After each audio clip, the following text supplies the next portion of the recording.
할렐루야. 하나님 말씀 두관되어 보십시다. 마태복음 28장 먼저 보십니다. 마태복음 28장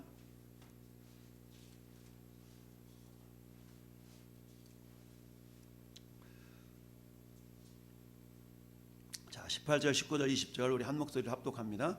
18, 19, 20절 합독합니다. 예수께서 나와 말씀하여 이르시되 하늘과 땅의 모든 권세를 내게 주셨으니 그러므로 너희는 가서 모든 민족을 제자로 삼아 아버지와 아들과 성령의 이름으로 세례를 베풀고 내가 너희에게 분부한 모든 것을 가르쳐 지키게 하라. 볼지어다 내가 세상 끝날까지 너희와 항상 함께 있으리라 하시니라. 아멘. 로마서 6장 보시겠습니다. 로마서 6장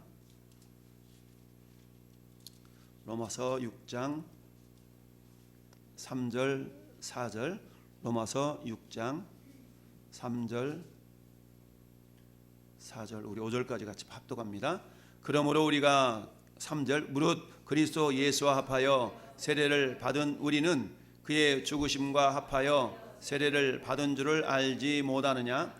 그러므로 우리가 그의 죽으심과 합하여 세례를 받음으로 그와 함께 장사되었나니 이는 아버지의 영광으로 말미암아 그리스도를 죽은 자 가운데서 살리심과 같이 우리로 또한 새 생명 가운데서 행하게 하려 함이라.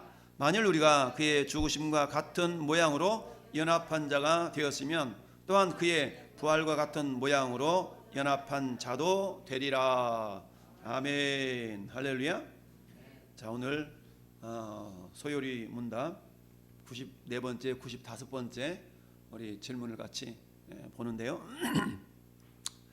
자, 94번째는 세례에 대한 부분이고요. 91번째가 성례에 대한 부분으로 살펴봤는데요. 자, 94번째 질문이 뭐냐? 세례가 뭐냐라는 거고요. 95번째는 그럼 세례는 누구에게 시행하느냐에 대한 부분입니다. 말을 잘 안 들어요?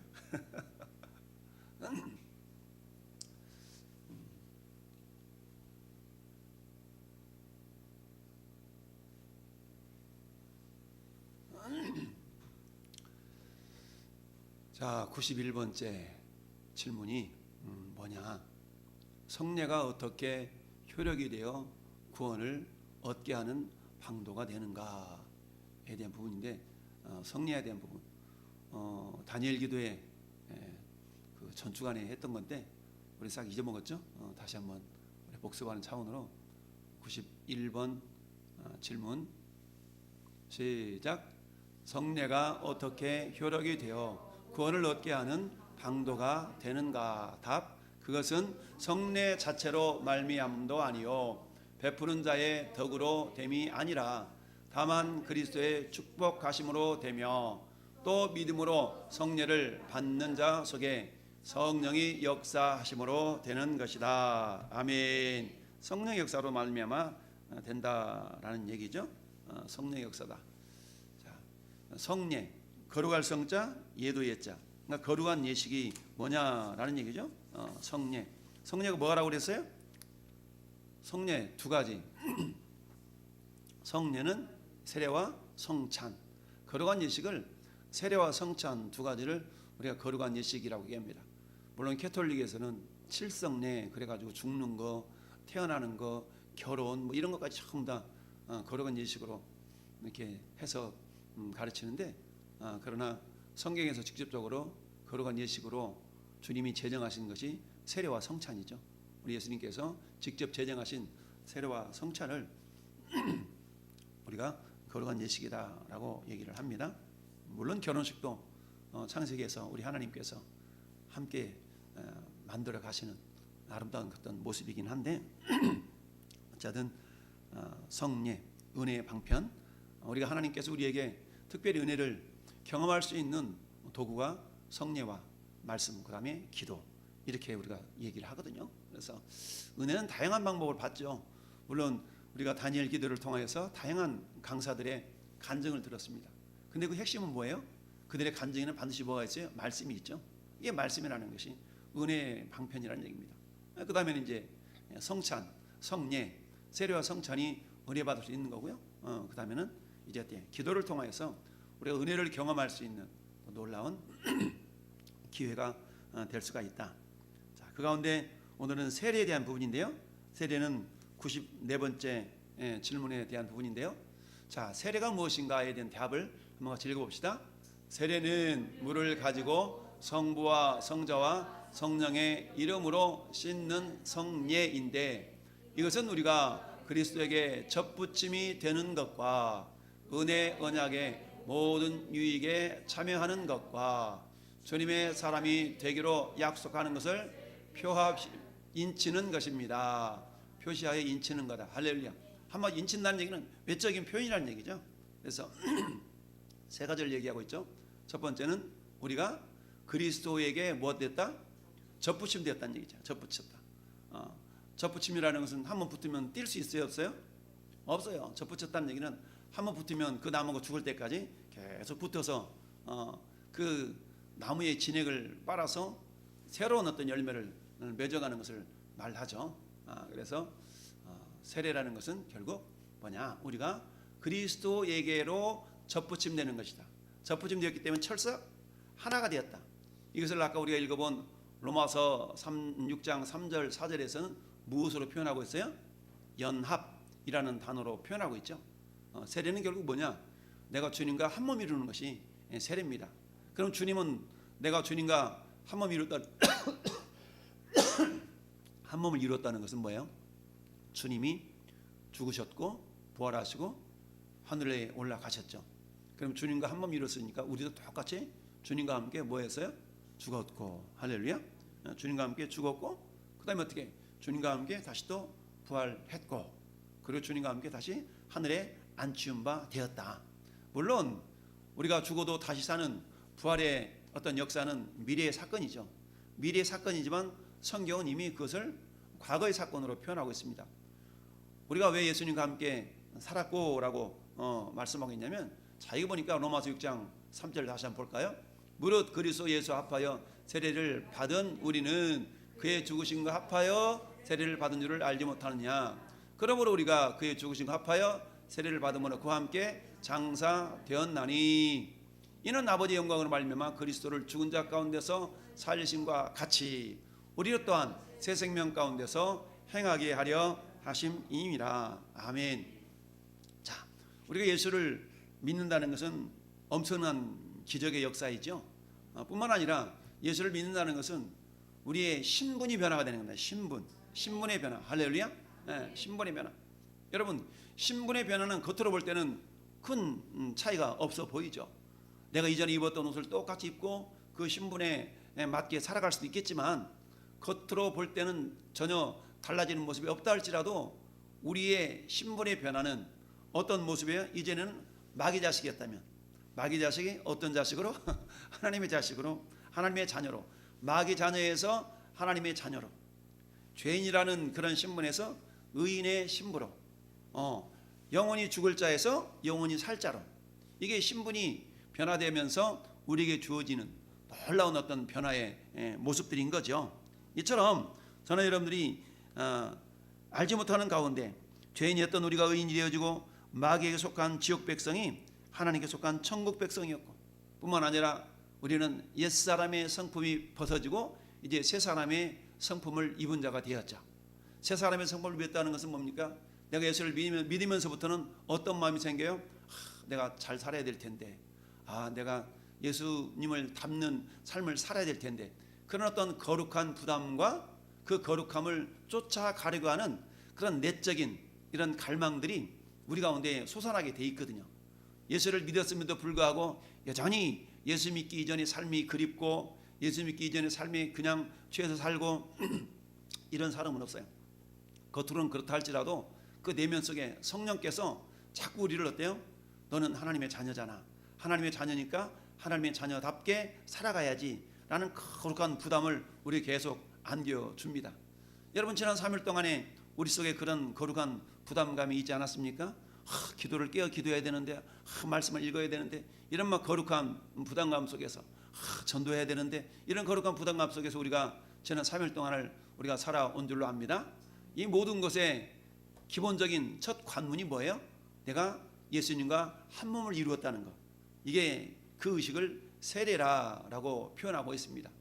이 세례라는 것은 구약에서는 할례에 표현하고 있지만, 할례라고 표현하고 있지만, 그러나 이 할례 의식뿐만이 아니라 구약에서도 세례의 의식을 고린도전서 10장 1절 2절은 사도 바울이 그렇게 표현하고 있습니다. 우리 고린도전서 10장을 한번 펴볼까요? 고린도전서 10장을 보면 사도 바울이 구약시대의 세례를 어떻게 표현했는가 한번 보십시다. 1절 2절 합독합니다. 형제들아, 나는 너희가 알지 못하기를 원하지 아니하노니 우리 조상들이 다 구름 아래에 있고 바다 가운데로 지나며 모세에게 속하여 다 구름과 바다에서 세례를 받고. 아멘.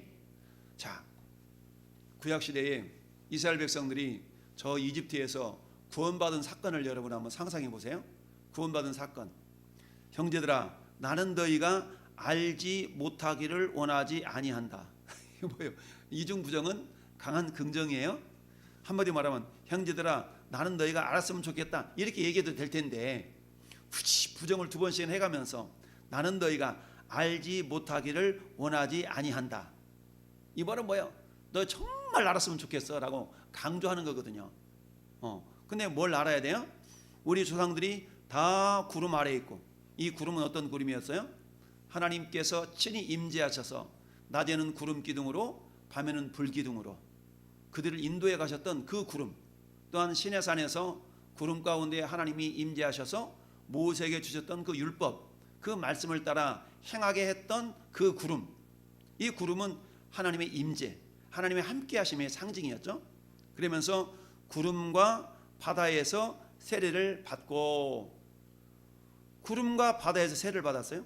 즉 구름 아래에 있다는 얘기는, 구름을 하나님의 임재의 상징으로 구름이 나타나 있는데 그 구름의 인도하심을 받지 못하면 어떻게 돼요? 죽는 겁니다. 죽는 거예요. 그런데 구름의 인도하심을 받기 때문에 이스라엘 백성들이 광야 40년 동안 살아서 가나안 땅에 들어갈 수 있는 그런 어떤 놀라운 권세가 주어졌던 거죠. 그 다음에 바다에서 세례를 받았다. 그 바다는 홍해바다죠. 하나님이 홍해바다를 가르지 아니하셨더라면 뒤에 쫓아오는 애굽 군대에 의해서 전부 다 창에 맞아 칼에 찔려 죽음을 당했을 거예요. 그런데 하나님께서 모세에게 야 지팡이를 가리켜 홍해를 가리켜라 라고 했을 때 하나님께서 동풍을 불어서 바람에 의해서 홍해가 갈라지게 하시는 놀라운 기적의 역사를 경험하게 했죠. 그리고 그 홍해를 건넌 그 사건을 성경은 뭐라고 표현하고 있어요? 바다에서 세례를 받았다. 무슨 말입니까? 하나님이 그 홍해를 열지 아니하셨다라면 물에 빠져 다 죽었다는 얘기입니다. 근데 그 홍해를 건너간 사건은 이미 죽은 것과 똑같은데 살아서 건넜다는 얘기죠. 이 말은 다른 말로 말하면 죽었다가 살아났다는 의미가 있는 거예요. 그래서 구약의 이스라엘 백성들도 어떻다? 세례를 받았다. 그 세례의 모습을 홍해 사건과 구름의 인도하심을 받는, 구름 기둥의 인도하심을 받는 그 모습으로 사도 바울이 해석을 하고 있다라는 얘기죠.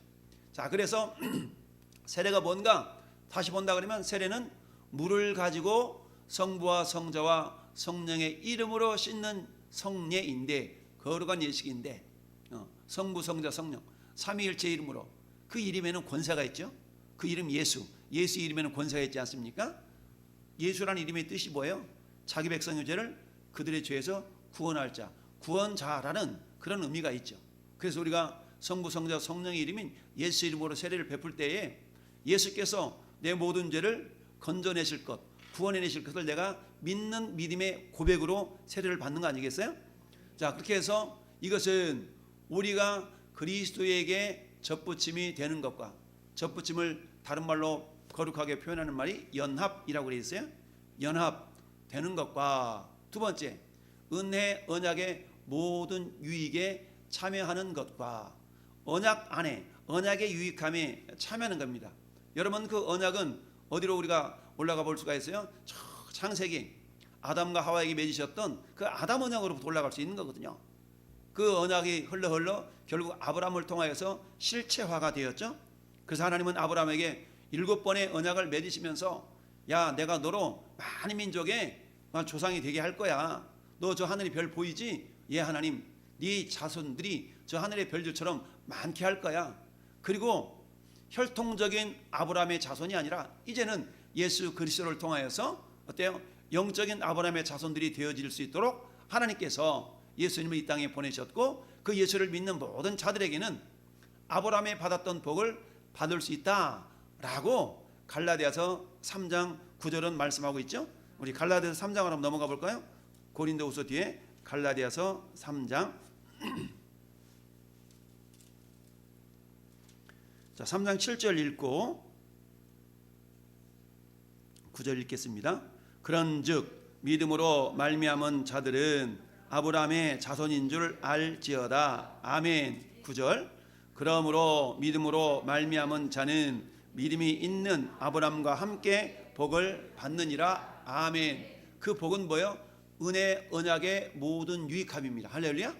하나님이 아브라함과 맺으셨던 그 은혜 언약이라고 하는데, 은혜 언약이라는 건 뭐예요? 내가 뭔가 잘났기 때문에, 내가 뭔가 조건이 갖춰졌기 때문에 하나님 나와 약속 언약을 맺으신 것이 아니라 하나님의 일방적인 사랑과 자비하심으로 말미암는 약속, 이걸 은혜 언약이다라고 얘기를 하죠. 이 은혜 언약의 대표적인 사람이 다윗 아니겠어요? 하나님은 다윗과 함께 정말 그 은혜 언약을 맺으셨는데, 그 은혜 언약을 맺는 그 시발점이 된 사건이 어떤 사건이었어요? 다윗의 마음속에 성전을 건축해 드리고 싶은 그 선한 마음을 품었을 때 하나님께서는 감동하시면서 그 다윗에게 은혜 언약을 베푸셨죠. 그러면서 네가 나를 위하여 성전을 건축했느냐? 하겠느냐? 내가 너의 가문을 세워주리라. 할렐루야. 이게 하나님이 다윗과 맺으셨던 은혜 언약의 모습이죠. 그래서 결국 어때요? 다윗이 유다 지파인데, 유다 지파를 통하여서 하나님의 약속의 말씀대로 예수 그리스도께서 오셨고, 그 예수 그리스도를 통하여서 저는 여러분들이 그 예수님을 구주로 영접한 모든 자들에게는 이미 다윗이 경험했던 그 은혜, 아브라함이 경험했던 그 은혜가 우리에게도 동일하게 경험될 수 있도록 역사하신다라는 것이 두 번째, 세례받은 자들에게 주어지시는 은혜 언약의 모든 유익에 참여할 수 있는 이겁니다. 그 다음에 세 번째는 뭐예요? 주님의 사람이 되기로 약속하는 것을 표시하여 인치는 것입니다. 여러분, 예수 믿기로 작정한 사람들, 우리가 선서도 하지 않습니까? 성경은 무엇하며 어쩌고저쩌고 된 것임을 내가 받아들이고 명심합니까? 예. 네 가지 질문을 하는데, 이 네 가지 질문에 대해서 예 하고 그렇게 약속할 때에 이것을 어때요? 그렇다. 그렇다면 당신이 이제 하나님과 모든 우리 성도들 앞에서 내가 예수 믿는 사람으로서 예수 믿는 그 삶을 살기로 결단한 것을 겉으로 표현하는 것이 결국 세례라고 표현하고 있죠. 그러니까 우리 이제 뭐 어떤 그 침례교단 이런 데서는 이제 순복음이나 이런 데는 침례를 베풀죠. 그래서 침례가 옳으니 세례가 옳으니, 이건 소모적인 논쟁이고, 원래 세례라는 말 자체가 원어로 말하면 밥티저, 영어로 말하면 웹타이즈라고 얘기하는데, 밥티저라는 말 자체가 씻다, 뿌리다 이런 의미가 담겨져 있어요. 씻는 것은 담겨서 씻을 수도 있고 물을 뿌려서 씻을 수도 있잖아요. 그렇기 때문에 그것은 어떤 주된 의미라기보다는 그것을 통하여서 어떤 영향과 어떤 삶을 살기를 내 마음속에 감동이 되어지느냐, 이게 굉장히 중요하다라는 얘기입니다. 그래서 세례라는 것은 물을 가지고 있어야 된다. 물을 가지고, 왜? 이 물이 필요한 것은 구약시대에 이스라엘 백성들이 홍해를 건널 때 물을 갈라서 건넌 것이 예표가 되어 있기 때문에 그 물이 반드시 있어야 된다라는 거죠. 그 다음에 95번째는 갈라디아 3장 27절 말씀, 누구든지 그리스도와 합하기 위하여 세례를 받은 자는 그리스도로 옷 입었느니라. 아멘. 여러분, 겉으로 목사님이 가운 입을 때 목사님 그리스도 옷 입었네, 이게 아니라, 저는 여러분 눈에는 보이지 않지만 영적으로 신분의 변화를 말하죠. 옷이라는 것은 신분을 나타내는 거잖아요. 군인은 군복을 입고 경찰관은 경찰 제복을 입고, 여러분 아무리 경찰관이라 할지라도 사복 입으면 어때요? 당신이 경찰인지를 내가 어떻게 합니까? 신분증을 보여줘야만이 경찰인지를 알죠. 아무리 이 사람이 법관 판검사를 할지라도 법복을 입지 아니하면 이 사람이 판검사인지 모르잖아요. 이처럼 의복이라는 것은 그 사람의 신분을 가늠할 수 있는 하나의 지표가 되는 것인 것처럼 누구든지 그리스도와 합하기 위하여 세례를 받은 자는 그리스도로 옷 입었는 자. 세례라는 것은 뭐라고요? 의복과 똑같은 의복. 법관이 법복을 입음으로 말미암아서 법관의 모습이 나타난 것처럼 그것은 외적으로 사람들이 저분이 세례 받았어. 저분 지난번에 세례 받았잖아. 우리 광임성도 지난번에 세례 받았잖아. 이걸 통해서 사람들이 어때요? 저 사람은 하나님의 사람이야 라고 인정해 줄 수 있고 알아볼 수 있는 거 아니겠어요? 본인은 어때요? 맞아, 내가 세례를 받았으니까 나는 이제 뭐었다? 그리스도로 옷 입은 사람이다. 예수 그리스도로 옷 입은 사람이기 때문에 내가 이제 어떻게 됐어요? 신분이 바뀐 거죠. 어떤 사람이 가짜 경찰관 의복을 입는다면 법에 처벌을 받을 거예요. 그러나 재수, 삼수, 사수에서 겨우 경찰관이 공무원이 되어졌다면 그 사람은 제복을 입을 때마다 얼마나 떳떳하고 자랑스럽겠어요. 내가 이렇게 경찰관이 되었어. 똑같은 겁니다. 여러분들이 하나님의 자녀가 되어서 내가 세례를 받았다는 것은 그만큼 나는 하나님의 사람이요, 주님이 나와 함께 한다는 것이요, 나는 주님의 소유가 되었다는 것이고 이제 내가 그리스도로 옷 입었다라는 것을 표현하는 하나의 귀중한 표시이고 방편이다라는 겁니다. 자, 그 다음에 세례는 그렇다면 어떤 사람에게 베풀어져야 하는가라는 95번째 질문에 대해서 우리가 한번 읽습니다. 세례는 불신자들이 그리스도를 믿고 고백하며 그에게 복종하는 데까지 이르러야 베풀 것이요 또 입교한 자의 자녀에게 베푸는 것이다. 아멘. 그렇습니다. 구약의 할례가 세례의 예표이기는 하죠. 그래서 세례는 불신자들이 그리스도를 믿고 고백하며 그에게 복종하는 데까지 이르러야 베풀 수 있다라고 말씀할 수 있죠. 그래서 세례는 불신자들에게는 베푸는 게 아니죠. 예수를 믿고 이걸 입을 눌러야지. 그래서 예수를 믿고 하나님의 자녀가 된 사람에게 베푸는 의식이 세례라는 얘기입니다. 할렐루야. 그래서 세례라는 것은 불신자들한테는 베풀지 않죠. 세례는 오직 믿는 자들에게 베풀어진다라는 얘기입니다. 그래서 우리가 보통 저 믿습니다 할 때 구체적으로 내가 예수를 믿는다는 것은 어떤 의미가 있다고 그래서 예수를 믿는다는 것은 예수 그리스도를 믿는 거라고 그랬죠. 예수가 그리스도이심을 믿는 거예요. 그럼 예수가 그리스도이심을 믿는데 예수가 나의 그리스도가 되신다는 얘기입니다. 그리스도는 세 가지 의미가 있다고 그러죠. 첫째, 그리스도는 왕이다. 예수님이 왕이신 거예요. 누구의 왕이에요? 나의 왕이 되어야 된다는 얘기죠. 할렐루야. 예수님이 나의 왕이심을 고백하는 자, 이런 자가 세례를 받는 겁니다. 또한 예수님이 나의 뭐예요? 선지자. 선지자는 나를 인도하시는 분, 나를 가르치시는 분. 그러니까 내가 어때요? 주님의 말씀이라면 그 말씀에 내가 아멘하고 순종하여 나갈 그런 각오와 결단이 있을 때에 세례를 베푼다는 얘기죠. 세 번째는 그분은 제사장, 대제사장으로서 나의 모든 죄를 담당하신 분, 해결하신 분. 그러니까 죄 문제를 해결하시고 지금도 나를 가르치시기 위한 나의 선지자이시며 왕이신 것을 내가 믿고 인정할 때, 그리고 그분을 나의 왕으로 믿고 나의 제사장, 선지자로 인정하고 살아가기로 결단한 자에게 베푸는 것이 뭐다? 그게 세례다. 그리고 때 그의 자녀들에게도, 입교한 자의 자녀에게도 베푼다. 할렐루야. 그러니까 이런 어떤 내용이 세례를 베푸는 그런 모습일 수가 있다라는 얘기입니다. 자, 그렇다면 말씀 넘어가고, 자, 세례가 주는 교훈은 다시 한번 생각해 보면, 첫째, 세례는 물을 가지고 삼위 하나님의 이름으로 씻는 거룩한 예식이다. 아멘. 세례는 우리가 때를 밀듯이 그런 씻김이 아니라, 비록 외적으로는 그런 어떤 모습이 나타나지 않는다 할지라도 예수 그리스도의 보혈의 능력과 그분의 이름의 권위를 통하여서 우리에게 지어졌던 모든 죄의 모습들을 다 씻겨나가는 그런 어떤 의미가 있다라는 얘기죠. 이게 씻기는 거, 세례라는 건 첫 번째 씻는다는 그런 의미가 있어요. 두 번째는 어떤 의미가 있다고요? 세례의 근본적인 의미는 예수 그리스도와의 연합을 이루는 데 있다. 아멘. 그 연합에는, 자, 연합엔 첫째 죽음이 있어요. 죽음. 예수님이 죽으실 때 나도 같이 죽었다는 얘기예요. 이게 뭐예요? 이게 유월절을 이룬 자의 특징입니다.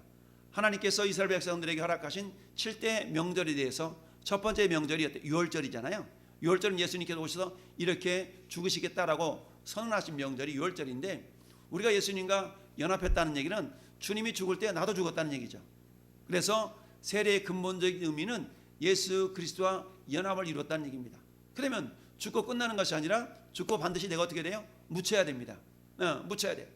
자, 묻혔다는 얘기는 뭡니까? 내 교만과 내 고집과 내 불신앙, 이 모든 것이 이미 무덤 속에 다 묻혀 있는 거예요. 그런 때 주님이 초실절에 부활하실 때 나는 이제 어때요? 새로운 몸으로 새로운 생명으로 부활하는 겁니다. 할렐루야. 이게 연합의 모습인 거죠.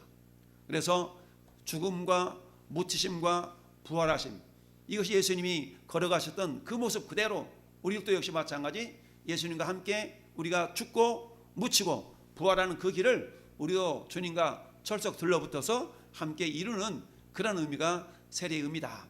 세 번째, 시작. 세례의 자격은 그리스도께 대한 신앙과 복종이며 입교한 자의 자녀도 받을 수 있다. 아멘. 그렇죠. 세례의 자격이라는 것은 한마디 말하면 예수 그리스도를 나의 구주로, 주인으로 이처럼 믿고 영접한 자, 그렇다면 그 뒤부분은 어때? 나는 이제는 예수님을 나의 왕으로 믿고 복종하며 살겠습니다 라는 신앙의 결단을 가진 자에게 결국 세례가 베풀어지게 된다라는 의미입니다. 자, 세례의 근본적인 의미를 다시 한번 생각해 보면 예수님과 함께 죽고 또 예수님과 함께 다시 살아나서 이제는 어때요? 새 생명 가운데 행하는 것이다. 새 생명 가운데 행하는 것. 그 새 생명은 어때요? 갈라디아서 2장 20절의 말씀처럼 내가 그리스도와 함께 십자가에 못 박혔나니 그런즉 이제는 내가 사는 것이 아니요 그리스도께서 사시는 것이라. 이제 내가 사는 것은 어때요? 나를 위하여 죽으신 그리스도를 믿는 믿음 안에서 사는 것이다 라고 말씀하고 있죠. 그래서 로마서 6장 4절에 아까 죽으심과 부활하심에 대해서 얘기했지만 다시 보면, 자, 4절 다시 한번 읽어봐요. 그러므로 우리가 그의 죽으심과 합하여 세례를 받음으로 그와 함께 장사되었나니 이는 아버지의 영광으로 말미암아 그리스도를 죽은 자 가운데서 살리심과 같이 우리를 또한 새 생명 가운데서 행하게 하려 함이라. 아멘. 이제 새 생명 가운데 행하는 겁니다. 어떤 새 생명이요? 하나님의 자녀된 자로서 우리 주님이 주신 생명을 공급받아서 우리가 살아가는 자가 된다. 예수님이 길이요 진리요 생명이라고 그랬잖아요. 예수님이 공급하신 그 생명을 받고 살아가는 그런 삶을 살아가는 그런 자들이 세례받은 자의 모습이고, 골로새서 2장 12절 말씀도 같이 합동합시다. 세례로 그리스도와 함께 장사되고 또 죽은 자 가운데서 그를 일으키신 하나님의 역사를 믿음으로 말미암아 그 안에서 함께 일으키심을 어때? 받았느니라. 아멘. 여러분, 일으키심을 받을 것이다가 아니에요. 일으키심을 받았느니라. 우리는 아직 죽지 않았잖아요. 육신적으로 말하면 죽지 않았어요. 그러나 영적으로 이미 예수님이 십자가에 못 박혀 죽으심과 동시에 나도 죽은 거예요. 할렐루야. 그리고 예수님이 묻히심과 같이 나도 묻힌 거예요. 그리고 예수님이 부활하심과 같이 나도 부활한 겁니다. 할렐루야. 만약에 내가 예수님이 이 땅에 다시 오시기 전에 이 육체가 죽어진다면 그때는 예수님이 이 땅에 다시 공중 강림하실 때 그때 부활해서 일어나는 거겠죠. 할렐루야. 그런데 성경 그 안에서 함께 일으킴을 받았느니라. 이미 나는 부활한 존재가 된 겁니다. 할렐루야. 따라서 나는 예수님과 함께 죽고 함께 부활했습니다. 그렇습니다. 함께 죽고 예수님과 함께 부활한 자가 된 겁니다. 할렐루야. 이 육체가 죽어질 때에는 그때는 예수님이 재림하실 때 이 육체도 다시 부활하는 그런 놀라운 사건이 있게 되죠. 자, 두 번째는 세례의 근본적인 의미는 어떻다? 회개의 열매를 외적으로 인치는 것이다. 회개의 열매를 인치는 거예요. 회개라는 것은 내 힘과 내 능력이 아니라고 그랬어요. 회개는 성령의 역사로 말미암아 나타나는 현상이죠. 할렐루야. 그래서 우리가 어제 그제 새벽기도였나요? 이 성령의 역사의 특징이 첫째는 뭐예요? 죄를 자각한다고 그랬죠. 죄가 죄인 것을 인정하고 시인하고 이것이 죄고나라고 깨닫도록 하는 것이 성령의 은혜입니다. 두 번째는 어때요? 이 죄를 깨닫고 두 번째는 죄를 돌이킬 수 있는 그 능력을 우리 성령께서 우리에게 공급해 주시는 것이죠. 그래서 회개라는 것은 내가 회개해야지 라고 되는 것이 아니라 성령이 우리 안에서 밀어주시는 은혜와 힘으로 회개가 되어지는 것이다. 할렐루야. 우리는 흔히 그러잖아요. 내가 뭘 잘못했는데 내 잘못이 인정이 되지 않는 사람은 회개할 수 없는 거예요. 그래서 성령 임한 자의 특징은 뭐예요? 이전에는 그것이 죄인지를 몰랐는데 성령 임하고 나니까 그게 죄로 여겨지는 거예요. 이제는 그게 대수롭지 않게 여겨졌던 모든 것들이 이게 죄였는데 내가 죄 가운데 살았는데 이 죄를 예수님이 용서해 주셨구나 라는 것이 깨달아지는 겁니다. 이게 성령이 임한 사람의 특징이에요. 할렐루야. 그래서 회개의 열매를 외적으로 인치는 것이 세례다. 이런 회개 역사를 경험한 사람만이 결국 세례에 참여할 수 있다는 얘기입니다. 할렐루야. 세 번째, 하나님을 향한 선한 양심의 간구다. 아멘. 그러니까 세례 받았다는 얘기는 결국 뭐냐? 자, 이 베드로전서 자 보십시다. 베드로전서 3장 21절 같이 합독합시다. 시작. 물은 예수 그리스도께서 부활하심으로 말미암아 이제 너희를 구원하는 편이 곧 세례라. 이는 육체의 더러운 것을 제거하여 버림이 아니요 하나님을 향한 선한 양심의 간구니라. 아멘. 세례는 이 영적으로 우리의 죄가 사함 받는 거죠. 물론 겉으로 드러나는 죄조차도 용서함 받는 그런 표가 예수님의 보혈이지만, 그러나 세례의 궁극적인 그런 의미 중에 한 가지는 뭐냐? 하나님을 향한 선한 양심의 간구다. 무슨 말이야? 내가 세례 받았다면 내 마음속에는 선한 양심이 살아난다는 얘기입니다. 선한 양심이 살아나. 그래서 어때요? 어떻게 해서든지 주님을 기쁘시게 하려고 하는 그런 마음이 내 마음 가운데서 꿈틀거린다는 거예요. 야, 어떻게 하면 내가 주님을 좀 더 기쁘게 할 수 있지? 어떻게 하면 우리 몸된 교회가, 어떻게 하면 우리 왕성교회가 좀 더 잘 될 수가 있고, 어떻게 하면 우리 교회가 좀 부흥할 수 있고, 어떻게 하면 우리 교회가 좀 더 건강할 수 있고, 이런 거룩한 고민들이 내가 있다는 얘기는 내가 세례받은 그런 자의 어떤 증거라는 얘기입니다. 할렐루야. 이게 세례받은 사람들이 나타나는 그런 두드러진 특징이, 이런 특징들이 있다는 겁니다. 하나님을 향한 선한 양심의 간구다. 왜 이것이 내 힘과 내 의지적으로 되어는 것이 아니라 성령의 능력으로, 하나님의 은혜로 되어졌기 때문에 우리 마음 가운데 성령께서 선한 양심을 불러일으켜서, 선한 양심이라는 게 뭐예요? 하나님의 뜻을 이루어드리는 거 아니겠어요? 어떻게 해서든지 우리 가정을 통하여, 우리 목장을 통하여, 우리 교회를 통하여 하나님의 선한 일들이 이렇게 이루어졌으면 좋겠다라는 그런 어떤 소망들이 내 가운데 나타나는 거예요. 할렐루야. 이게 세례받은 자의 모습이요 세례의 특징이다라고 말씀을 할 수가 있습니다. 자, 구약과 신약의 어떤 성례, 거룩한 예식은 세례와 성찬이 있는데, 구약의 성례를 할례 또는 유월절이라고 얘기했고, 구약의 성례는 유혈의 성례다라고 말씀드렸어요. 유혈이라는 말은 피가 흘려졌다는 얘기고, 그러나 신약의 성례는 오늘날 세례와 성찬에 피를 흘리지 않죠. 대신 떡과 포도즙을 먹음으로 말미암아서 그 은혜를 경험하고 은혜를 나누는 그런 모습이 있는 겁니다.